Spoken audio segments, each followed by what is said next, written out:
In this video, I'm going to be reviewing the Nakaya Piccolo Writer Fountain Pen. I'll go over the specs, I will do a writing sample, and I'll tell you what I like and don't like about this pen coming up. So this is a Nakaya Piccolo Writer Fountain Pen. Now before I walk through this, I want to just talk real briefly about the Nakaya brand. It is a offshoot of Platinum pens. I believe they started in the 90s, and it's really more craftsman, low volume oriented. And I think they do a couple of things really well compared to other sort of Urushi lacquer maki brands. They have, I think, the most appealing shapes of any of the big brands out there. So I'm going to say Namiki, I'm going to say Sailor, I'm going to say Danny Trio, Toma, Loiman K, Ohashido. The Nakaya shapes, to my eye, are the prettiest by far. I also think that their specialty really is Urushi lacquering finishes and techniques, where other brands are more about making just, a big art pen where it's really, a substrate for maki. That is not Nakaya. These are Urushi lacquer pens first, and I think they're, writer oriented first. They're all very comfortable. They don't make some giant baseball bat. The other thing that is interesting about these pens, being an offshoot of Platinum, they all use Platinum 3776 nibs. They have a different stamp on them, but the feeds are the same, and generally they're interchangeable. Now, Platinum does make modifications to their nibs over the years, so older nibs might have different feeds. Also, the music nib typically has a different feed than a standard nib. This pen does have a music nib, so interchangeability is generally pretty good, but, keep an eye on the feed and watch out for music nibs. Also, point out here the clip. This is a Platinum 3776. It's the exact same clip here. So that's interesting. Also, some of the earlier Nakayas, ones that were celluloid or exotic woods, look pretty much identical to a Platinum 3776. So it's interesting. These are just small batch, sort of higher end artisan pens. They're really beautiful. My first ever Urushi lacquer pen was this Nakaya in Shiro Tamanuri, and this has like the Nagoro finish. I didn't have the best taste back then, so I was like, I'll do this weird war looking pen. However, it's a beautiful, beautiful Urushi lacquer finish that they unfortunately have discontinued. But, the real standout of this pen is, the beautiful shape and the Urushi lacquer finish. And I always have a hard time getting this thing to line up. There we go. Okay. So let's talk about this pen. This is called the Piccolo Writer. So the price of this pen on the Nakaya website is $840. And then if you wanted the two-tone nib, it's an extra $100. I'm not sure that they're currently offering music nibs. I don't see that as an option right now. And I can't remember if there's an additional cost to a music nib. But anyway, I believe this pen would come in around $940, which is not a cheap pen, but you're getting a really nice pen for that. I should also mention, I don't believe that includes shipping, and it definitely doesn't include, the import duties. So this is you're definitely going to be over $1,000, probably closer to $1,200 by the time it comes into the States. And sadly, we don't have a US distributor for Nakaya anymore. It was nibs.com, which got sold to a company that I think didn't end up doing a particularly good job with the brand, and Nakaya said, hey, we got to protect ourselves and our customers, and pulled it from them. So that's that. Now, Piccolo refers to the shape. It's this short little shape. They say the cap sort of has like a roof-like appearance to it, which I think is correct. And then we've got a little pointy, funnel end there. Really nice, smaller pen. The width of the Nakaya pens are pretty much all the same. They do make some one or two like specifically wider versions, but for the most part, they're all the same width. You just kind of get different lengths and a little bit of different shapes, especially when I'm talking about the grip section here. So you kind of get the same hand feel with all of the pens there. Any pen that is called a writer has a clip. So this is a Piccolo writer. The finish is Kikuyo Urushi. So it's this really nice, rich blue Urushi lacquer. And then I have a yellow gold plated platinum 3776 clip here. It looks nice. It looks good quality. You know, there's no issues on the finishing of this clip here. Now, in terms of threading, see how many turns it takes. I think it's like 1 1/4. Yeah, about 1 1/4. This pen will post. I don't recommend doing it, and I'm pretty sure Nakaya also doesn't recommend doing that because you could mark the pen. Also, these are all solid ebonite, and the threads are ebonite. You know, you could potentially mess up the threading doing that, so I just wouldn't bother. Now, it is called the Piccolo, which is like a small flute, I think. I don't know. Am I wrong about that? Piccolo to me means small, so it's not super big. So if you have really big hands, you might not want to go with the Piccolo. The grip sections will pretty much all be the same unless you get that one specifically wider version. All the threads are painted, which I like to see. A lot of times, Urushi pens, they will skip painting the threads, but I always prefer to see that, and it's nice that Nakaya always does that. Now, looking at the nib here, this is a 3776 nib, as I stated before, and this has Nakaya's own stamping. This is a two-tone nib, which I believe adds, I think, $100 to the price. We have sort of a globe in the middle, which says Nakata.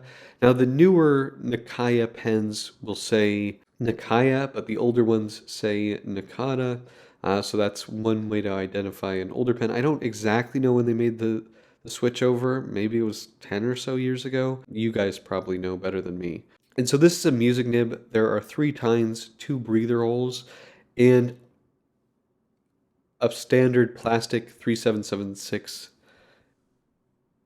feed there. I do think that if you want a music nib from one of the big 3 Japanese brands, you got to go with a Platinum or a Nakaya. I mean, the same nib, essentially. These give really nice line variation and are more forgiving. The one thing that you can't really do with these, or I wouldn't recommend doing, is any kind of nib customization in terms of the tip, just because with those 3 tines, it gets a little bit more delicate. If you wanted a custom grind and you wanted to make a formal italic like I have on this 3776, then I would go with the coarse nib, which you can see here is marked coarse. This will just give you the biggest ball for the Nibmeister to work with.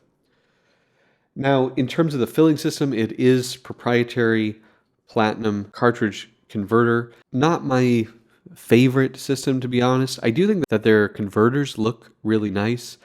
Their cartridges, you know, they have like a little ball inside them, which sort of agitates the ink and breaks up ink bubbles, or bubbles in the ink, but it makes noise.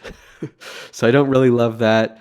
And, you know, yeah, it is what it is. It's not a big deal. I just don't love using their cartridges. I mean, I will use them, but not my favorite there. Let's do some measurements. 130 millimeters long and uncapped, looking at about 115. Now, in terms of the grip section, at the widest point here, 11.6, and then before it flares out at the end there, 10.4. So very nice, comfortable grip section. Not too big, not too skinny. You know, these pens just feel fantastic in hand. 16.47 grams uncapped, which is how you're going to use it, and then 24 grams with that. So very lightweight pen. If somebody asks me and says, hey, I want my first Urushi lacquer pen, I pretty much always point people to Nakaya, budget allowing. I really think that these are some of the best, especially for ones you want to use daily. They're just really good quality workhorses and just beautiful pens overall. These just have the perfect feeling in my hand. They're not too big, not too small, really just right in the hand. One other thing I forgot to mention is, Urushi lacquer is sap from a specific tree in Japan. I mean, they also have it in other parts of Asia. It's actually a very toxic material when it's wet, but when it's dried, it's innocuous. You won't have any issues with touching it or anything like that. But it's a very hard, natural material. With UV exposure, it does kind of change and get its own sort of patina over time. Very nice to the touch. It has a bit of a warmer, maybe a little bit more oily feel than, a typical lacquer finish. It's just a very beautiful, hard-wearing material. So let's do some size comparisons here.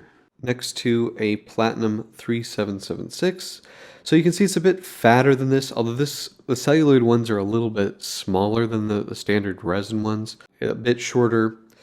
Here it is with a Nakaya Nakaya, which was a exclusive design for nibs.com. However, I think Nakaya has started rebranding the name of this because I think you can still buy this shape. I can't remember what the new name is. And then here it is with a Sailor King of Pen and Esterbrook Esty, Pelican M800, and a Kaweco Sport there. So it's a shorter pen, but it's kind of a fat little pen. Here it is with an Aurora Optima. So actually a very similar size. No wonder I like this size. Let's take the caps off here so you can see them. And yeah, this is just this is my size pen, I guess. And here it is with, just so you can see it with a bigger nib, with a King of Pen nib. So standard number 6, 3776 size nib there, and nice wide grip section. For the writing sample, I'm going to be using a Paper Mind Tomoe River hardcover notebook. These notebooks are excellent with fountain pens, and for Blake's broadcast viewers and subscribers, you can get 10% off with code BB10 at checkout. Okay. Is the Nakaya Piccolo Writer. This is a music nib. This is Sailor Ink Studio 123, I think is what it's called.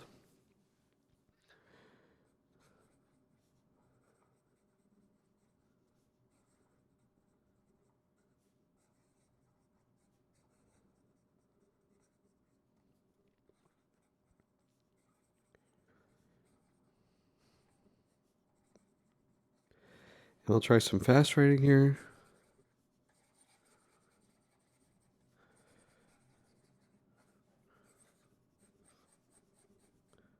That was me, not the pen. Lifting there. Zero performance issues with this pen. The only thing that I would say I don't love about these Nakayas and Platinums in particular is it takes a long time for like the feed to get saturated such that the pen will write, but once it's going, it's really a flawless performer. Now, the downstroke is wider than the cross stroke, so you have a little bit of line variation there, which is very nice. I do think these are the best music nibs out of the big three Japanese brands, and I think most people kind of tend to agree with that if you've gotten the opportunity to try all three. Platinum or Nakaya just makes the best one. Now, in terms of flexibility, this is without pressure. With some pressure, you can get a little bit there. I don't really push on this nib because, most of the line variation comes out of just the shape of the tip, and I don't see really too much need to push on these pens. Reverse writing, no idea. I don't know why you'd want to do that. I could do it, and it's not terrible. Well, it's a little bit catchy on the cross stroke, so I wouldn't really do that. Don't know why you would. Just a really nice nib overall. So, what are my pros and cons for the Nakaya Piccolo Writer? Well, I think the big pro here is the beautiful Urushi lacquer finish over the ebonite body. It's a very comfortable size, it's lightweight, and we have this fantastic two-tone music nib that just writes beautifully. This is just a wonderful everyday writer. And for somebody that's looking for an Urushi lacquer pen for everyday use, my first recommendation in terms of brands, budget allowing, is always going to be Nakaya, because I really think that they put their focus in on the writing experience more than most other brands. You get always a comfortable pen and fantastic, fantastic nibs. I also really appreciate just the simple, elegant, understated design. I think it works really, really well. Now, in terms of cons, the cost, to get one of these in the US, you're probably spending upwards of $1,000. It's a lot of money for a pen. You can get cheaper Urushi lacquer pens. I recommend Launcher if you want something that's, under $500. I think that's a better option than the cheaper uh, Urushi options from Pilot, Sailor, Platinum. I think the Launcher ones give you a similar quality finish to this. You just don't necessarily get the beautiful shapes, and the nibs are, Yovo versus these really nice Platinum nibs. Now, the cost, upwards of $1,000 probably if you're in the United States. That's very expensive. They don't post, and they only make really, I think, two grip sizes, the standard one and one that's a little bit thicker. You don't have the same size options like you get with Namiki, that you can have a small slim pen to something that's a baseball bat size. So you're not going to get that here. I would also say, is for Nakaya in general, it's not the brand I would pick for Maki-e, at least not collectible Maki-e. The work that I've seen specifically from Namiki, I think, is always going to be the top, but then Danny Trio and Toma do really, really high-end Maki-e pens that I think are, more collector oriented, whereas these are, really for people that want to use these pens for writing. But that's pretty much it. Do you guys have this pen? Do you like this pen? Let me know in the comment section below. If you like this video, please hit that like button. And if you want to see more fountain pen, paper, and ink videos, please hit that subscribe button. Thank you so much, and until next time.